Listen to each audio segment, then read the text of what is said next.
Nous allons maintenant revenir sur le cœur de notre journée avec l'innovation, l'humain dans la gestion de projets innovants. Et nous allons accueillir nos 3 conférenciers, donc Jacques Perrondet d'ADO Digital Aquitaine, de Philippe Rambaud de 60 000 rebonds et Steve Assey d'Antony Edupreneur. Et la session sera modérée par Vanda qui va se charger de les faire parler sur ce sujet passionnant pour lequel vous êtes venus. Donc, bonjour, bonsoir à tous et à toutes. Merci d'être là, nombreux. Il y a des jeunes, il y a des entreprises, il y a des universitaires. Le triptyque gagnant. Donc, je suis très heureuse d'accueillir nos invités de marque. Je vais commencer par Philippe Rambaud. Philippe Rambaud qui nous arrive direct de Paris. Avec les béquilles. Avec les béquilles parce qu'il s'est cassé la jambe dans la rue. Ça arrive. C'est un mauvais rebond. C'est un mauvais rebond. Philippe Rambaud est un homme d'entreprise. 25 ans chez Danone, une expérience à l'international, une création d'entreprise, une faillite. Il vous en parlera mieux que moi, mais c'est exactement la vie d'un chef d'entreprise qu'il incarne. Et surtout, c'est un homme qui a fait de ses échecs une formidable réussite, puisqu'il a créé 60 000 rebonds. J'allais dire Rambaud, parce que ça c'est un petit joke à Gino, qu'il n'a pas arrêté de l'appeler 60 000 Rambaud. Donc c'est 60 000 rebonds.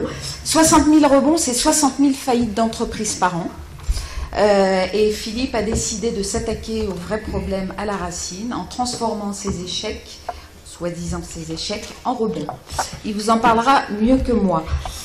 Jacques Perrondet, donc, qui a créé ADO et qui est président du cluster Digital Aquitaine, un homme incontournable sur le territoire aquitain, qui a su fédérer toutes les entreprises du numérique, notamment autour de Digital Aquitaine, et Steve Assey d'Antony. Alors pour ceux qui sont adeptes des TEDx, Steve Assey d'Antony a fait le dernier TEDx à Bordeaux. C'est un édupreneur, c'est un créatif, c'est quelqu'un qui a envie de remettre la créativité dans l'éducation et puis d'accompagner des leaders créatifs en France mais aussi en Afrique. Donc il vous en parlera mieux que moi. Voilà, donc j'ai la chance d'être avec ces 3 personnalités d'exception pour parler de plein de choses. Donc je vais d'abord laisser la parole à Philippe qui va vous parler de son action, ensuite à Jacques et ensuite à Steve. Et ensuite on échangera autour de questions. Et toutes les questions sont les bienvenues, ce n'est pas un monologue. C'est vraiment une interaction, on est là pour vraiment interagir ensemble. Levez la main, posez vos questions. On est vraiment là pour échanger avec vous. C'était le souhait, quand on s'est skypé tous les 3, c'était d'interagir avec vous tous, notamment les jeunes qui sont là. N'hésitez pas à poser des questions à ces chefs d'entreprise. Philippe, la parole est à toi. Alors là, normalement, c'est bon. Je touche pas. Il ne faut pas toucher. Bon, j'ai 10 minutes, si j'ai bien compris, pour exprimer quelques idées. Je voudrais d'abord vraiment vous dire à quel point j'ai été heureux de participer, je prends 1 minute pour ça, vas-y. Aux ateliers de cet après-midi, parce que je les ai trouvés super adaptés, à mon avis. Il paraît que ça marche, ça suffit. Ah, faut que je prenne celui-là? D'accord. Alors, super adapté à ce qu'à mon avis, les entreprises demandent et les jeunes demandent dans leur capacité d'adaptation. Je trouve que les thèmes, on y reviendra, touchent autant les hard skills, c'est-à-dire les techniques, effectivement, parce qu'il y a des techniques dans tout ce que nous faisons, mais aussi les soft skills, ce qui deviennent si importantes, c'est-à-dire le savoir-être, l'attitude des hommes et des femmes. Et puis je trouvais qu'il y avait quelque chose d'assez fabuleux, en dehors du beau temps, c'était la mixité des âges. À une époque, moi je me souviens, on disait les vieux, quand je suis sorti de l'école, c'est quand même des vieux cons. Ils n'ont rien compris, c'est une vieille économie, nous on fera autrement. Bon. Et je suis frappé toujours de voir, et pas simplement au CRED, de voir qu'aujourd'hui il n'y a plus, ou alors je suis devenu trop vieux, donc ils sont trop polis avec moi, mais je ne sens plus cette césure.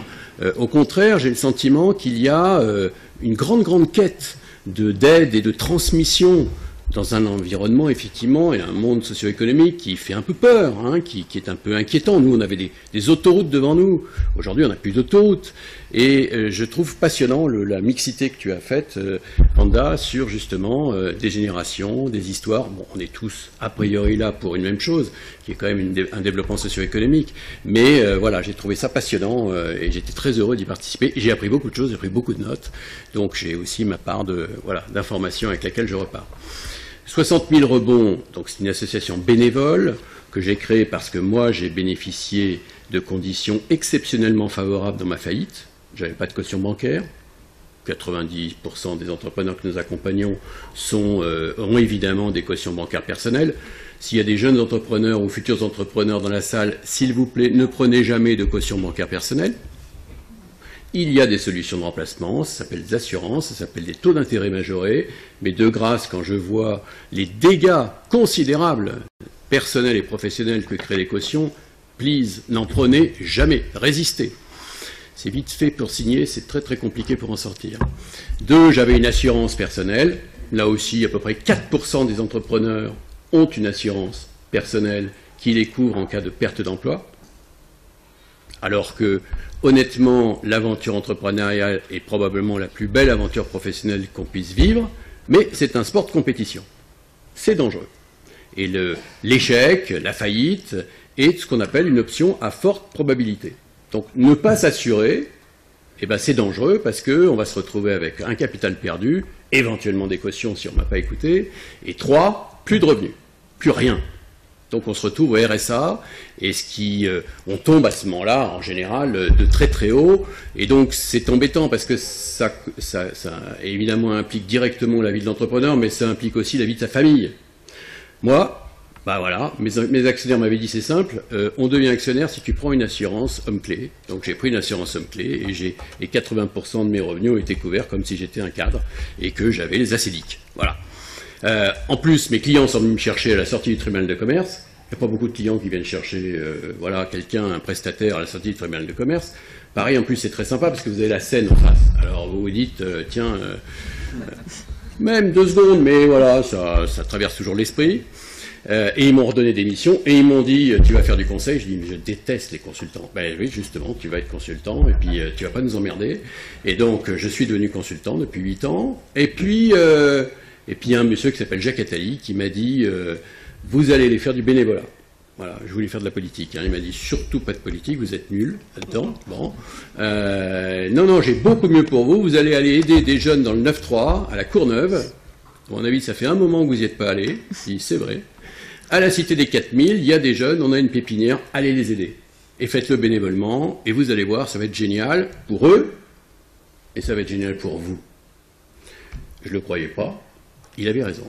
Et de là m'est venu quelques années après 5 ans de psychothérapie, on pourra revenir sur un des ressorts de l'échec personnel, c'est effectivement une remise en cause, avec des gens qui sont des tiers compétents, sinon on ne le travaille pas, on met ça sous le tapis, puis on passe à autre chose. Oui, j'ai fait 5 ans de psychothérapie, je ne suis pas fou, je suis certainement un peu malade, mais je ne suis pas fou, tout ce dont j'ai bénéficié, j'ai voulu le transformer dans un programme qui puisse être répliqué, donc ni ma femme qui était géniale, ni mes clients, ni ma psychothérapeute, mais un programme qui reprendrait en gros à peu près ce dont j'ai bénéficié. Donc on fait 7 sessions de coaching avec des coachs certifiés, où on va vraiment travailler ce qui s'est produit. Ça serait très long de vous l'expliquer, mais c'est passionnant, dont en particulier, qu'est-ce qui est de ma responsabilité qui ne l'est pas. Et alors que l'entrepreneur, quand il a fait faillite, il prend tout sur la figure. Il pense que c'est une nullité. Quand il arrive, il a beau mesurer 1m95 et avoir fait Polytechnique, j'ai un exemple très très clair dans ma tête, il pleure, parce que ses illusions se sont effondrées. Les mythes qu'il porte, probablement depuis que c'est un gosse, mythe de Superman, du super-héros, du tout-puissant, et en plus Polytechnique ça aide pas, et ben tout ça s'écroule, et effectivement, quand ça s'écroule avec cette violence, et ben on pleure. Et éventuellement, on fait une dépression. Moi, j'ai fait une dépression. Vite fait, corrigé, etc. En 15 jours, j'étais remis sur pied. Bref. Et puis, j'ai fait un TEDx, où j'ai raconté mon histoire. N'hésite pas, bon, et puis, les gens m'ont dit, c'est marrant parce que les mots que vous utilisez, ce sont les miens. Alors là, j'ai dit, on peut faire un programme. Et après le coaching, on fait un travail très important de parrainage individuel et collectif. Donc on fait des groupes de co-développement, et tout ça dure 2 ans. Et tout ça donne 70% de taux de rebond. Pas parce qu'on est géniaux, hein, on n'est pas plus géniaux que les autres, mais parce que c'est efficace. Et que c'est fait que par des bénévoles, donc on n'en rentre pas un rond, que des bénévoles qui sont eux-mêmes des gens de métier. Pas forcément que des dirigeants d'ailleurs, pas forcément que des dirigeants qui ont fait faillite, des managers, des gens qui sont dans le business et qui ont envie de donner. Et c'est incroyable le nombre d'adultes, mais aussi de jeunes, qui ont envie de donner. Moi, je suis scotché chaque fois. Et ils me disent, mais on donne par plaisir, parce que, d'abord, ça nous gratifie à titre personnel, mais ça nous apprend des tas de choses, ce qu'on appelle le fameux effet miroir. Et c'est vrai. Voilà, alors, qu'est-ce qu'on peut dire aux jeunes de tout ça? Prenez pas de caution. Prenez une assurance personnelle. Oui, d'accord. C'est la plus belle aventure professionnelle imaginable. Ça, j'en suis convaincu. J'ai pourtant passé 25 ans dans un groupe extraordinaire qui était Danone, qu'on a fait passer d'une entreprise moyenne à une entreprise mondiale. Donc quand on participe à des constructions comme ça, c'est génial. Mais lancer sa boîte, même en faisant faillite 8 ans après, c'est incomparable. On vit des aventures collectives absolument incomparables. Mais, à nouveau, c'est un sport dangereux, donc il faut se protéger et protéger les autres. Ce que je voudrais dire aussi, c'est que l'échec est une source extraordinaire d'apprentissage de soi. Pas de soi en termes de technique, honnêtement, on s'en passe, mais de soi en termes humains. Or, l'économie du XXIe siècle, c'est une conviction, vous pouvez ne pas la partager, c'est une économie incertaine qui va muter constamment, sur laquelle ce qui va vraiment émerger, c'est la formation de l'être, le savoir-être, ce que les Américains appellent soft skills, et sur lequel, honnêtement, à part si on a eu des parents géniaux, moi j'étais un parent dramatique, ou si on est tombé sur des profs extraordinaires, mais combien d'heures passe-t-on, y compris au CRED, à amener les gens à se connaître eux-mêmes, et donc à être capable peut-être de comprendre les autres? Allez, combien d'heures? Je sais pas. Bon, à l'ESSEC où je suis prof, 0. Puis même le directeur m'a dit, tu sais Philippe, les parents ils n'ont pas tellement envie de payer 40 000 € au passage pour qu'on leur enseigne soit l'échec, soit même de se connaître. Tu vois, ils sont là et les entreprises elles s'en foutent. Eh bien j'ai dit, je crois pas. Je crois que c'est une vision passéiste. Je crois que les entreprises, au contraire, oui les parents, oui, ils sont peut-être démodés, c'est possible. Bon. Mais les entreprises, elles vont demander de la formation là-dessus, parce que le problème numéro 1 que j'ai connu chez tous mes collaborateurs, c'était pas la science, c'était le management humain. Et que le leadership de demain, c'est un leadership qui va être social, humain, collaboratif, complexe, sur lequel c'est les êtres humains qui vont s'exprimer, au-delà des managers ou des techniciens. Et ça, voilà, l'échec est peut-être la meilleure école aujourd'hui, quand on n'a pas eu une école préalable. C'est la meilleure école pour aller le creuser et le travailler. Je suis très content d'ailleurs, car 2 grandes entreprises internationales m'ont demandé de venir parler devant leur haut potentiel de mon échec, de la manière dont on le travaille dans 60 000 rebonds, de ce que ça pourrait leur apporter. Et j'avais, je sais pas, 15 nationalités autour de la table. Je veux juste témoigner sur une chose, j'avais un bureau aux États-Unis, j'ai beaucoup travaillé aux États-Unis, j'aime pas le modèle américain dans sa globalité, mais il faut reconnaître que dans ce domaine-là, ils ont 15 ans d'avance sur nous. L'échec, c'est un apprentissage chez eux, pratiquement indispensable. Moi, les fonds d'investissement, ils ne m'ont pas filé de fric parce que je n'avais pas assez échoué. Gonflé. Mais ils avaient raison. Ils m'ont dit, tu es un très bon manager, d'accord, mais tu n'es pas un entrepreneur. Comment ça? Ah non, tu n'es pas un entrepreneur, non. Et puis, combien de fois tu t'es planté? Bah, 0. Ah bon, bah, tu reviendras, je vous jure, sur la tête de mes enfants, tu reviendras quand tu te seras planté 2 fois.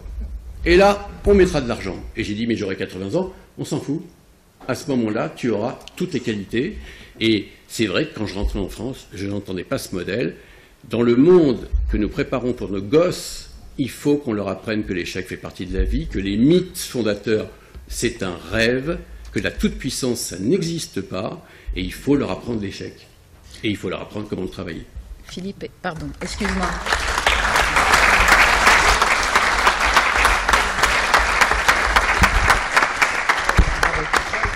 Je passe la parole à Jacques Perrondet. qui va nous parler du portefeuille de compétences. Entre autres, oui. Bien. D'abord, merci de m'accueillir parce que vous parlez beaucoup de projets et c'est vraiment ce qui nous anime dans des tas de dispositifs aujourd'hui sur notre région. Alors c'est vrai que Vanda m'a soufflé à l'oreille, il parle de Digital Aquitaine. Alors je vais commencer par ça et puis après je reprendrai le fil. Donc elle m'a présenté comme, évidemment, j'ai été élu président de Digital Aquitaine. Digital Aquitaine, c'est une organisation qui fonctionne comme un pôle de compétitivité et qui a pour but de développer la filière numérique. Mais on part quand même sur quelque chose d'important, si on vous fait un petit peu le pitch des trucs, c'est que on est dans une région où les gens ont envie de venir bosser. Vous avez vu, on a du soleil aujourd'hui, mais les gens, vous regardez toutes les études, tout le monde a envie de venir bosser chez nous. Et le gros avantage du numérique, c'est que sa matière première, c'est la matière grise.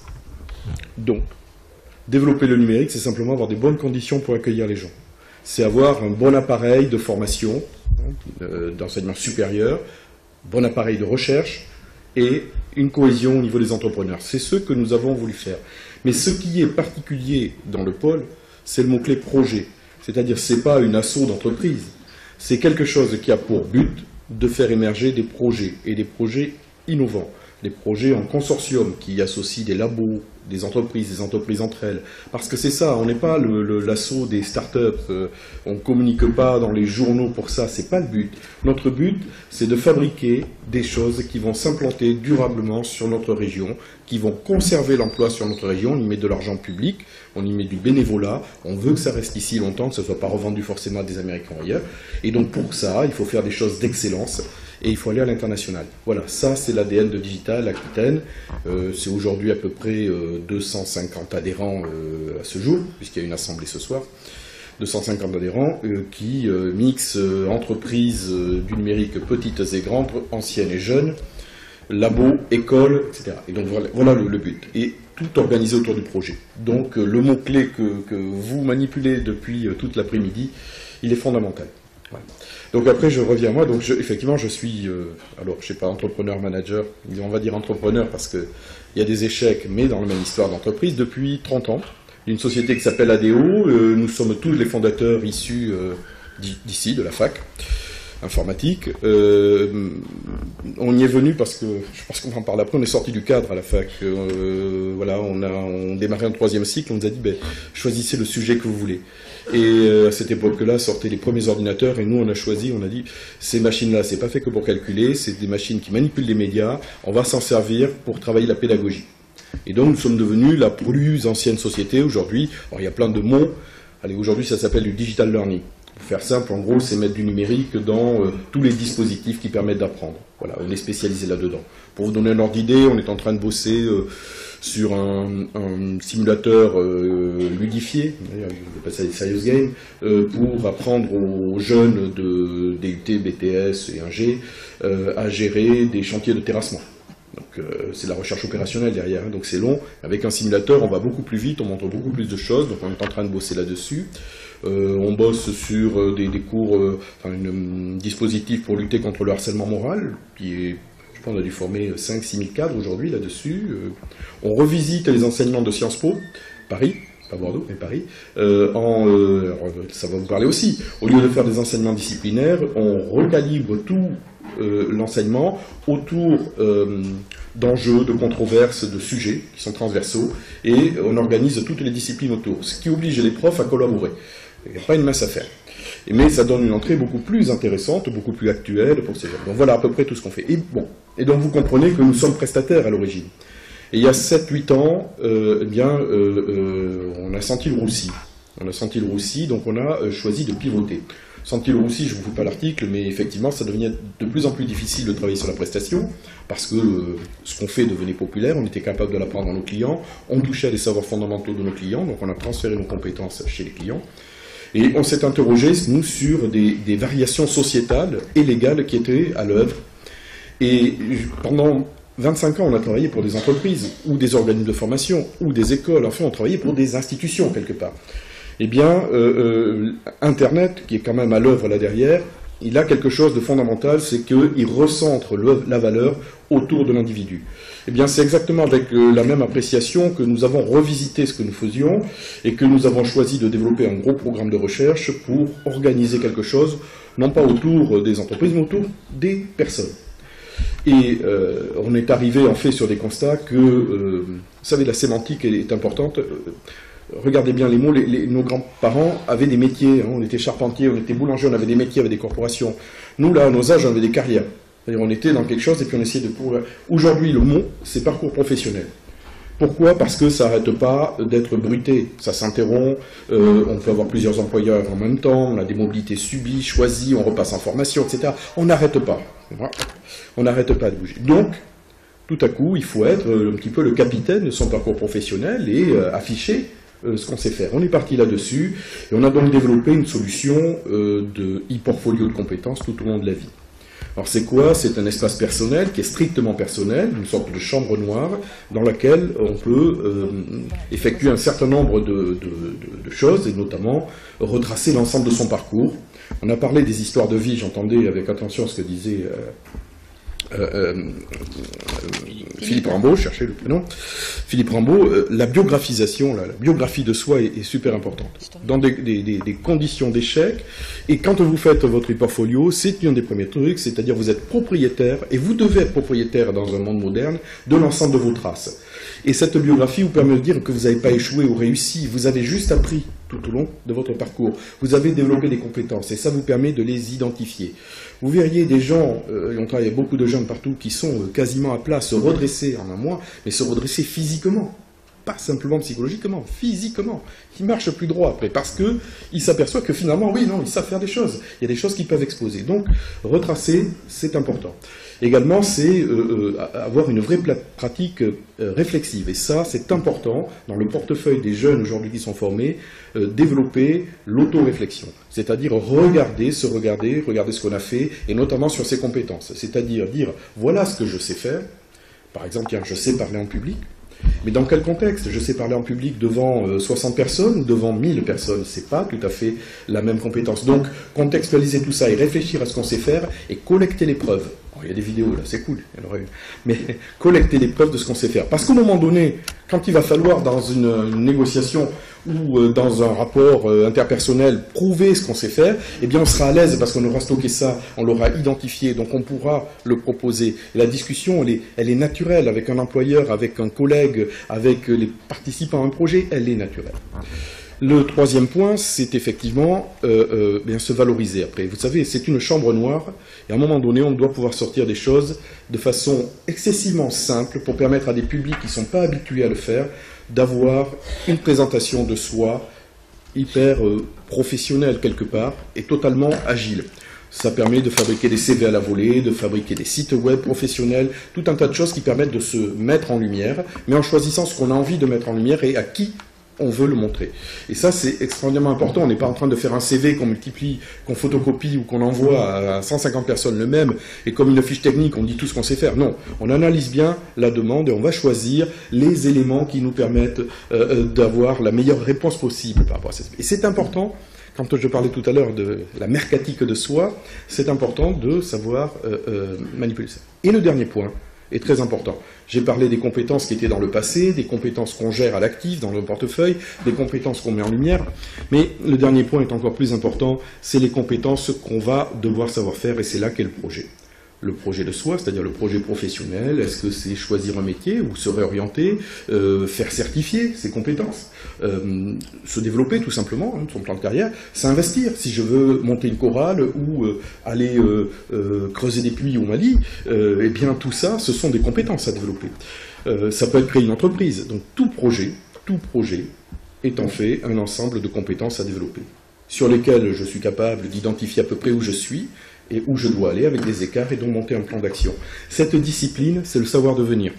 On a parlé de savoir, de savoir-faire, de savoir-être. La compétence importante aujourd'hui, dans toutes les organisations qui préparent à la vie professionnelle ou qui ramènent les gens à la vie professionnelle, c'est d'apprendre à savoir devenir. Ça, c'est essentiel aujourd'hui. On ne peut pas lâcher les gens juste avec un diplôme technique. Il faut leur apprendre, leur donner les moyens de s'armer contre l'insécurité professionnelle, de piloter leur employabilité. Et donc, c'est ces outils-là qui sont diffusés. Alors, aujourd'hui, ça fonctionne en Lorraine. La Lorraine a choisi, enfin le Grand Est, de le donner à l'ensemble de leurs citoyens à vie. Ça fonctionne en Rhône-Alpes, en Lorraine ça s'appelle Orfolio, en Rhône-Alpes ça s'appelle Mesaki, en Nord-Pas-de-Calais, alors c'est Hauts-de-France, maintenant je m'y perds dans une nouvelle région, ça s'appelle Book for Job, on choisit l'anglais. À Bordeaux il n'y en a qu'une instance, c'est à l'INP, ça s'appelle IPB Folio, voilà, par les étudiants. Voilà, alors là-dessus, qu'est-ce qu'on a vu, et je conclurai par les constats. J'ai parlé de la pratique réflexive, c'est absolument important. On a fait 5000 expérimentations de tout public, des gamins en décrochage du lycée jusqu'aux pré-retraités. Conférer la pratique réflexive a été fondamental.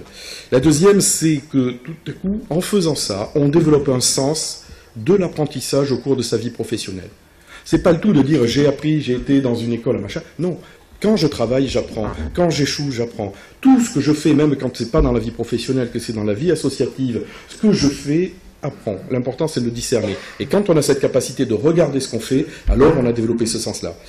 Le dernier point, enfin pas le dernier, mais l'avant-dernier, c'est que ça fonctionne avec de la socialisation. C'est comme la différence entre l'autodidaxie et l'auto-formation. L'auto-formation, c'est pas apprendre seul, hein, c'est apprendre soi-même, mais on est accompagné. Là, c'est pareil. Il faut de la socialisation, donc il faut de l'accompagnement. On a des gens, des accompagnateurs dans des instances dont c'est le métier qui vient là-dessus. Et alors là, je partage totalement ce qu'a dit Philippe tout à l'heure. Le nombre de gens qui ont envie de donner de leur temps pour une cause, et une cause comme celle-là, c'est absolument éblouissant. On va sûrement le lancer grand public un jour. Et on a ce qu'on appelle des angels, c'est-à-dire des gens qui ont déjà des métiers, ou des gens qui ont envie d'aider sur la méthode, ou des gens qui disent « moi je sais bien faire des sites web, je vais t'aider à mieux le présenter ». C'est incroyable, les gens qui ont envie de donner 1 heure, 2 heures de ci, de là, et c'est fondamental pour les gens qui le reçoivent. Voilà, et je conclurai, on développe l'estime de soi, on donne du sens à ce qu'on fait, et la somme de ces deux trucs, ça a une conséquence, ça s'appelle la motivation. Ah. Voilà. Bravo, on va bien, c'est la motivation. Je passe la parole à Steve Assey d'Anthony. Moi, quand j'entends parler de portefeuille de compétences et d'expérience, c'est quelque chose qui résonne énormément pour moi. Souvent, j'ai des élèves qui viennent me voir après un cours ou avant un cours et qui me demandent mais, comment t'en es arrivé à étudier, à enseigner. Et c'est assez difficile à expliquer parce qu'en fait, effectivement, je pense vraiment que c'est une accumulation d'expériences et qui font qu'à un moment, moi je me suis retrouvé un peu enseignant dans une école de commerce à Pau, un peu par accident. Alors quand je veux l'expliquer, je raconte tout simplement mon histoire. Je leur explique que j'ai commencé en tant que sportif de haut niveau, que ça m'a permis de voyager, que grâce à ces voyages après, j'ai décidé de travailler dans la finance, et puis après j'ai tenté l'aventure d'entrepreneur. J'ai rebondi. Ensuite, après ça, j'ai dit, je vais tenter ma chance, je vais travailler un peu, collaborer dans l'humanitaire. J'ai pas mal voyagé dans le développement international. Et puis quand je suis revenu, j'avais cette idée de redonner, de partager tout ce que j'avais appris. Et en général, les élèves me regardent avec ce genre de regard, qui veut dire, c'est assez, on est assez habitué en fait, on s'attend toujours à des parcours linéaires. Mais aujourd'hui, en prenant un peu de recul, je me rends compte que c'est toute une somme d'expériences, de choses qui sont passées, d'échecs, qui font ce que l'on est aujourd'hui de nous. Alors, moi, je m'intéresse particulièrement à la mise au centre du projet de l'humain, mais d'un point de vue de l'éducation et d'un point de vue de la pédagogie. Pour moi, il y a quelques points qui aujourd'hui, dans la pédagogie, dans les écoles, dans les universités, on l'a un peu mentionné, sont oubliés. Qu'est-ce qui fait qu'aujourd'hui nous sommes humains? Qu'est-ce qui fait que des étudiants sont vraiment humains et comment on les remet au centre? Un des premiers points, c'est déjà l'histoire. Qu'est-ce que leur histoire? Qu'est-ce que leur spécificité, leur expérience? Qu'est-ce qui les différencie des autres? Le deuxième point, c'est la créativité. La capacité à réimaginer le monde, la capacité à revoir les choses sous un différent angle. Troisième point, ça peut être l'empathie, la capacité à se mettre à la place de l'autre, à comprendre un peu mieux l'autre. Le quatrième point, ça peut être la prise d'action, cette capacité à agir quand quelque chose ne nous plaît pas et à le transformer. Et le cinquième point, c'est l'amour, tout simplement. Et c'est sûrement le plus important et je vais revenir après dessus. Donc si on parle d'histoire, j'ai essayé un petit exercice cette année, parce que souvent je teste un peu avec mes élèves à l'école de commerce, et j'ai appelé ça le CV émotionnel. Alors un CV émotionnel, c'est quoi?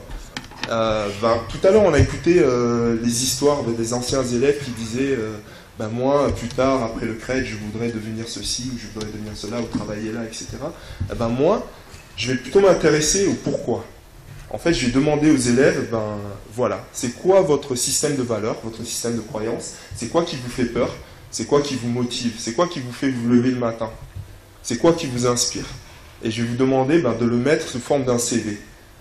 Parce que c'est vrai, on demande toujours aux personnes de parler de ce qu'ils vont faire, de ce qu'ils font, de ce qu'ils ont fait. Mais en fait, ce qui nous lie tous en tant qu'humains et ce qui nous fait bouger, c'est cette connexion émotionnelle. C'est le pourquoi quelqu'un fait quelque chose. Et au début, j'ai eu beaucoup de mal avec cet exercice-là, parce qu'aujourd'hui, on n'est pas dans une société où on a l'habitude de faire tomber le masque et de nous montrer un peu tel qu'on est. Et surtout quand vous travaillez avec des jeunes de 20 ans, 19 ans, etc., c'est un peu dur. Donc souvent, on a des réactions un peu difficiles, mais pourquoi je dois dire ça et tout. Et puis, il se passe des choses magiques des fois dans une classe. Comme anecdote, on faisait cet exercice, et puis à un moment, je demande, au bout d'un moment, qu'une élève vienne et montre ce qu'elle, et que quelqu'un vienne au tableau et montre un peu ce qu'ils ont fait pour qu'on puisse faire un peu une critique constructive et analyser. Et donc au fond, il y avait une élève, et je lui dis, tiens, tu veux venir et tout? Elle dit, non, allez, viens. Non. Donc je demande à toute la classe de l'encourager. Donc évidemment, tout le monde l'encourage, tout le monde applaudit, elle vient. Et donc elle commence à dire, moi en fait, dans la vie, ce qui m'inspire, c'est de me dire qu'en fait tout est possible. Et de ne pas laisser les peurs me freiner. Et donc moi j'aime bien creuser un peu pourquoi elle dit ça et tout. Donc je lui dis, mais en fait pourquoi tu dis ça? Pourquoi? Elle me dit, en fait voilà, moi il y a quelques années, j'ai eu un accident d'avion et j'ai survécu. Il y a beaucoup qui y sont passés, mais moi j'ai survécu. Et j'ai mis beaucoup de temps avant de pouvoir remonter dans un avion et avoir le courage. Et depuis le jour où j'ai pu remonter dans cet avion, je me suis dit que je ne laisserai jamais la peur me bloquer et m'empêcher de faire quelque chose. Quand vous avez une fille qui vous dit ça dans la classe, vous n'avez pas besoin de leur expliquer c'est quoi le leadership, c'est quoi le courage, etc., parce que son histoire est bien plus puissante. Et en fait, c'est ça que j'essaie de faire, le lien entre les histoires et vraiment ce qui motive une personne et le contenu. C'est travailler sur ça. Le deuxième point, c'est la créativité. Par exemple, on a un exercice, le premier jour de cours, dans le cours d'enseignement d'innovation sociale et d'entrepreneuriat social, je leur dis à mes élèves, aujourd'hui, voilà, j'ai un fils de 9 ans, et il veut savoir c'est quoi l'entrepreneuriat social, l'innovation sociale. Je veux que vous me créiez un outil qui va lui expliquer ce que c'est. C'est-à-dire, je leur donne aucune définition, je leur dis rien. C'est eux qui prennent le contrôle de la classe. Et donc, ça les oblige à chercher, comprendre, parce qu'il y a Google aujourd'hui. Je ne vais pas avoir la prétention d'avoir plus de savoir que Google. Mon apport, il n'est pas là, si vous voulez. Et donc, c'est cette capacité à chercher, trouver l'information, et maintenant, le transmettre d'une façon suffisamment simple pour qu'un enfant le comprenne. Et j'ai eu des super résultats, j'ai eu des élèves qui ont fait une petite BD, j'en ai eu qui ont fait des prototypes de jeux vidéo avec les différentes scènes, etc. J'ai eu plein des jeux de loi, etc. Mais j'aime bien ce processus-là et mettre vraiment l'élève au centre du projet. Et voilà, moi, la raison en fait pour laquelle j'enseigne, c'est parce que je crois vraiment fermement, très, très fermement, qu'en fait, on doit enseigner, et je enseigne, pour susciter des vocations. Voilà, faire ressortir des talents, susciter des vocations. Et quand il se passe ce moment-là, où vous avez une personne qui n'est pas consciente de son potentiel, et qu'un jour, vous avez une élève qui vient vous voir aussi, et qui vous dit j'ai découvert que j'avais de la créativité, ça fait plaisir, parce que c'est souvent des choses qui sont un peu oubliées. Et un aspect important, en fait, et qui est primordial dans cette démarche-là, c'est la création, en fait, de créer un environnement qui soit propice justement à cet échange. Je vais vous raconter une autre histoire, parce que j'en ai plein. C'est un jour, je devais faire un cours et je devais parler du leadership collectif, en fait. Et souvent, je me lance le défi, d'avoir un thème et de ne pas savoir totalement comment je vais l'approcher pour la journée. Voilà, c'est des petits changes. Et du coup, avant le cours, il y a 2 élèves qui viennent me voir et qui me disent « Ouais, là, on est en colère parce que au dernier cours, t'as fait chanter... » Oui, je demande à mes élèves de me tutoyer, puisqu'on est dans un cours de creativity. Ils me disent « On est en colère parce qu'au dernier cours, apparemment, t'as fait chanter la classe et tout, et puis nous, on n'a pas chanté, on a dansé, mais on n'a pas chanté. » Et du coup, je dis « Mais non, mais j'ai fait danser personne, j'ai fait chanter personne et tout. » Et du coup, elle dit « Ah, mais c'est dommage, parce que ça serait bien si de faire un cours en chantant, et puis moi, je fais du théâtre et tout. » Et puis là, je me dis, j'avais vu il y a quelque temps une vidéo sur un MBA aux États-Unis où Edward Friedman, un des grands économistes, qui a écrit Le capitalisme conscient, pour ceux qui connaissent, avait fait un atelier autour du théâtre pour le leadership. Et donc, dans cet atelier-là, il avait fait travailler des MBA sur la création d'une pièce de théâtre. J'ai dit, aujourd'hui, en fait, on va faire une pièce de théâtre. Je vais vous demander de développer une pièce de théâtre. Alors, je veux qu'il y ait une chorale, je veux qu'il y ait ceci, cela. Et vous allez choisir un sujet, une problématique sociale qu'il y a dans cette école. Et pendant 2 heures, ils ont bossé, ils ont écrit le scénario, ils ont fait la chorale, etc. Vous pouvez voir la vidéo, on a notre chaîne YouTube, donc tout est sur YouTube. Et à la fin, en fait, ils ont fait leur pièce de théâtre qui parlait justement du manque d'assertivité de certains programmes, etc. Et le truc, c'est qu'ils l'ont fait devant le directeur de l'école, qui passait par là. Je lui ai dit, allez, viens voir ce qu'ils sont en train de faire. Et puis après, il y a eu justement un échange avec le directeur, etc. Et puis eux, ça leur a fait du bien d'avoir cet échange directement avec la direction.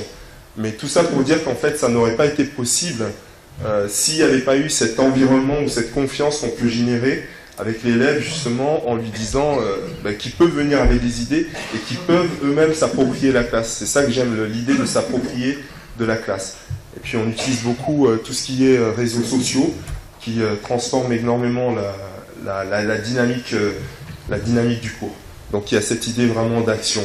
Et pour terminer, voilà, je voudrais juste dire que on a parlé d'innovation, on parle de contenu, etc. Mais je pense qu'aujourd'hui, vraiment, la différence, elle ne se fera pas sur ce que l'on va enseigner. Je pense qu'on doit passer d'une dynamique de professeur à élève à plutôt une dynamique de coach ou mentor à étudiant. Plutôt cette dynamique-là où on est là pour juste montrer à la personne, regarde, peut-être tu peux faire comme ça, peut-être tu peux comme ça, tu peux faire comme ça, approche-toi, tu vois, tu as ces qualités-là. Et c'est ça le véritable challenge. Et vraiment, on doit passer à une innovation qui s'appuiera beaucoup plus sur l'émotionnel et l'humain.